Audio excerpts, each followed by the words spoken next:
सेठ वैसे बहुत पैसे वाला था और वह एक ईमानदार और नेक दिल इंसान था। सेठ जी के सभी मजदूरों में उनका एक खास मजदूर था, भीमा। भीमा को सेठ जी अपना सबसे वफादार नौकर मानते थे। अरे ओ भीमा, अभी आया सेठ जी। आज का काम कैसा चल रहा है? मजदूर बराबर काम तो कर रहे हैं ना? सेठ जी आज गोपाल छुट्टी पर है और राजू आधा घंटा लेट आया है। ठीक है, जाओ अब अपना काम करो।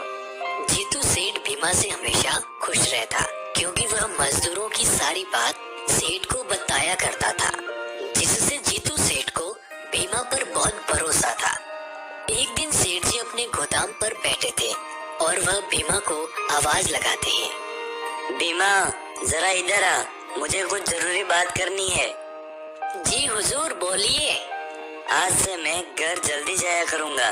तुम शाम होते ही गोदाम बंद करके चाबियां मेरे घर पहुंचा देना। जी सेठ जी, जैसा आप कहें। अब भीमा ने सेठ के इस विश्वास को एक अच्छा मौका समझा। सेठ जी तो बड़े बेवकूफ निकले, मुझ पे विश्वास कर लिया। भीमा अब शाम को गोदाम बंद करते समय कुछ चावल की बोरियों से चावल चुरा लेता है और उन्हें पोटली में भरकर ले जाने लगता है और फिर उन्हें बाजार में ले जाकर उन्हें बेच देता है। चालाक भीमा अगले कई दिनों तक गोदाम से कभी गेहूं तो कभी चावल चुराता रहा और बाजार में बेचकर पैसा लेता रहा। जीतू सेठ को इसकी भनक तक नहीं लगी और वो अभी भी भीमा पर उतना ही विश्वास करते थे।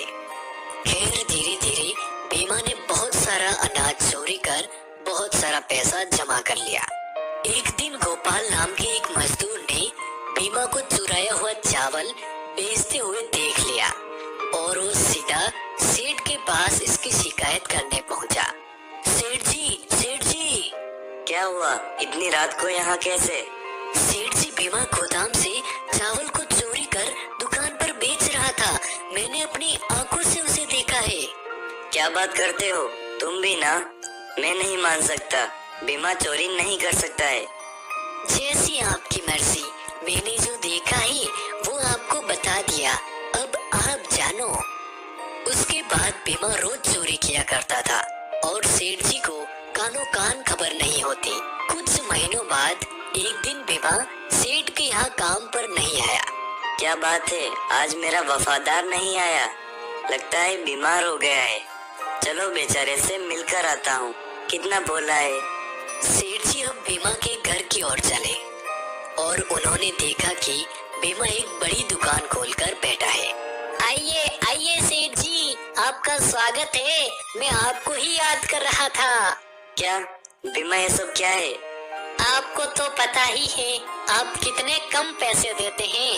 अब मेरा घर नहीं चल रहा था तो जरा मैंने अपना व्यापार शुरू कर लिया, वो भी आपके पैसों से। धोखेबाज नौकर, तूने मुझे ही लूटा। गोपाल ने सच कहा था, तू गोदाम से चोरी करता था। मैं और कर भी क्या सकता था? और मैं बेवकूफ तुझ पर विश्वास करता रहा। अब जीतू सेठ गुस्से से वहाँ से चले गए और उन्होंने एक सबक सीखा कि कभी किसी गैर इंसान पर इतना विश्वास नहीं करना चाहिए